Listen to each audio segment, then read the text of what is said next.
Hello, it is Cheap Nails. Happy News, Safe Frugal and Nail Art. I upload every single Friday and love using cheap and affordable products, so consider subscribing. And in this video, I'm going to be doing a red, white, and blue with a negative space design. So let's begin. I'm going to take my Wet n Wild base coat and I'm going to put that on all of my nails to protect them, of course. You always want to apply a base coat before you do any kind of nail art to protect your natural nail, because nail polish can be drying to the nail bed and we don't want that, so let's put on our base coat. This Wet n Wild base coat is a pretty good base coat. I bought it for $1 at Dollar General, and it's $1 and it's a pretty good base coat, I have to say. I do enjoy using the Wet n Wild products. I very much like them. And also I take a toothpick and just wipe the excess base coat off if I get any on my skin. I just wipe that excess off. Okay, moving on. I'm gonna take some red nail polish and I'm gonna make a V shape towards the end of my nail. And I forgot what they call this. This is not a French tip, but it's called something else.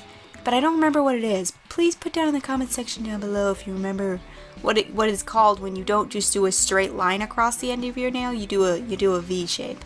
I'm not sure what they call it, but yes, I'm gonna put one of those. And don't worry about what we get on the skin. We'll clean it up later. Okay, now I'm gonna take my toothpick and some white nail polish now, and I'm just gonna go along that red nail polish and make another line. And I tried to make it as straight as I could, but then I eventually moved on to using just a nail brush because the toothpick worked pretty good, but I wanted to use something that nail brushes just work better with nail polish. When you're trying to draw a line with nail polish, it just works better. So I moved on to using that, and you can make these lines as thin or as thick as you want them, but after I put that white on, you know what I gotta do. I gotta put on blue. So I'm using some of this blue nail polish, and I'm just gonna put another line of that, and I think it looked very pretty to have it red, white, and blue. You know where I'm going with this. It's up like a pretty design to wear on 4th of July. But also I used the nail brush for that also.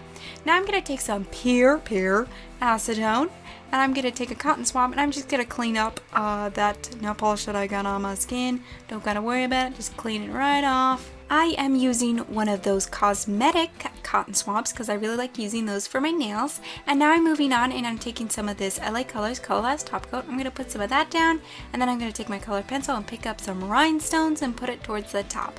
I wanted to put red, white, and blue rhinestones because I think it just would go perfectly with it. And I do love using rhinestones. I love incorporating them into nail designs because I think they give a wow factor to them. And there we go. I think they look so pretty on there. And now I'm going to put on a pretty thick coat of quick dry top coat on my nails to seal in our design. We don't want it going nowhere. I think this is a really nice design to wear for the 4th of July. I really like the negative space that I left in between the rhinestones and the polish. I think it works very well. I loved wearing this design on my nails. I thought it was so awesome because I just really liked looking at like the red tip when I was wearing them, you know, going about my day. But you guys can tell me down in the comment section down below what you guys think. And thank you so much for watching my 4th of July nail design. In the I button I have my last week's nail design. You can look at that if you like. But as for this video, thank you so much for watching again, and I so much appreciate all your comments. So you can leave a comment down in the comment section down below, and you can click or tap the screen to subscribe, or click or tap the screen to watch another one of my videos. I'll see you next Friday. Bye!